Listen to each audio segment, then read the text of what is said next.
Just a few hours south of Bangkok lies the ancient city of Ayutthaya, once one of the largest and wealthiest cities in the world. Today its ruins stretch across rivers and islands, marking what was once the heart of the Kingdom of Siam. We're Wildlings and Waypoints. Come with us as we explore Ayutthaya and discover what remains of this once great city. After Chiang Mai, we headed south to Thailand's ancient capital, Ayutthaya. For centuries, Ayutthaya sat at the center of a vast trade network with rivers connecting the city to the Gulf of Thailand and the world beyond.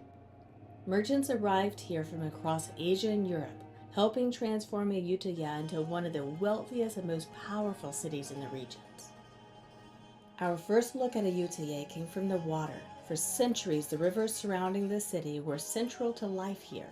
They connected Ayutthaya to the sea and helped turn the city into a major center of international trade and diplomacy. Merchants and diplomats arrived from across Asia and Europe, and foreign communities grew along the waterways outside of the royal city. Our first stop was Wat Mahathat. Remarkably, the temple predates Ayutthaya itself, with its origins dating back to 1324, more than 2 decades before the city became the capital of Siam. From there, we continued along the river to Wat Mahathat. Built soon after Ayutthaya became the capital in 1350, the temple is one of the city's earliest surviving religious sites.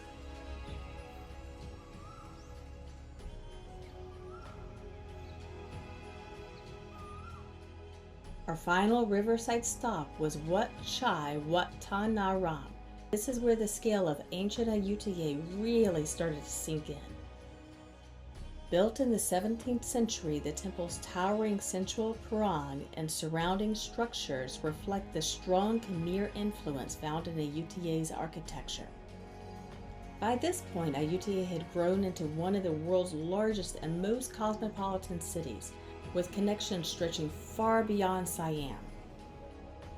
As the sun started to set, we headed back out into the river, joining the other boats gathering for one last view of Wat Mahathat.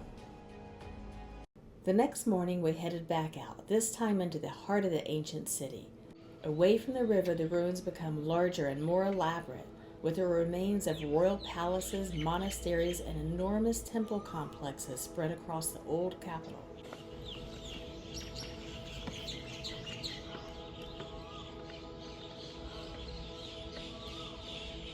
One of the most important was Wat Mahathat Sanpet, the royal temple located within the palace grounds. Its 3 massive chetes once held the ashes of Ayutthaya's kings and has become one of the most defining sites of the ancient city.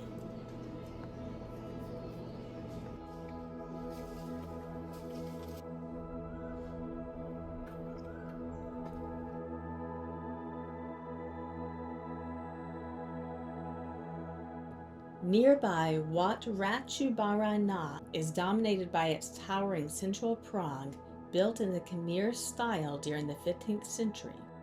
Walking through these ruins gave us an even better sense of just how impressive Ayutthaya must have been before its destruction in 1767.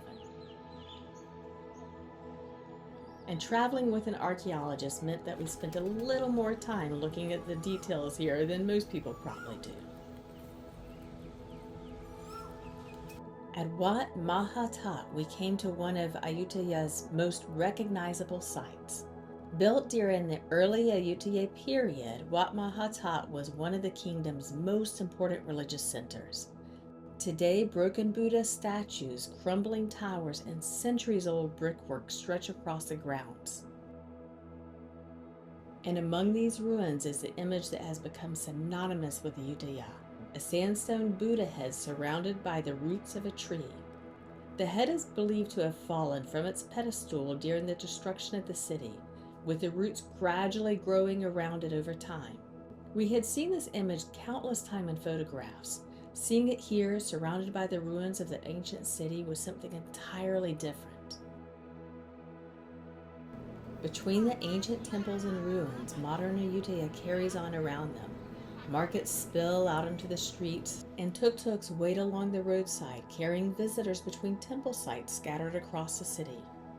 It's an interesting contrast. Ayutthaya is surrounded by centuries of history, but for the people who live here, it's simply home. The next morning, we headed back out before sunrise.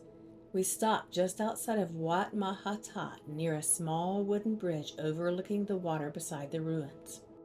When we arrived, we had the place almost entirely to ourselves, except for one man fishing along the water. As the sky began to brighten, more people slowly started to appear, gathering along the bridge to watch the sun rise over Ayutthaya. For a little while, though, it was just a handful of us watching the city wake up, and then the tour groups arrived. Within minutes, the little bridge became completely full. The number of people didn't take away from the experience at all.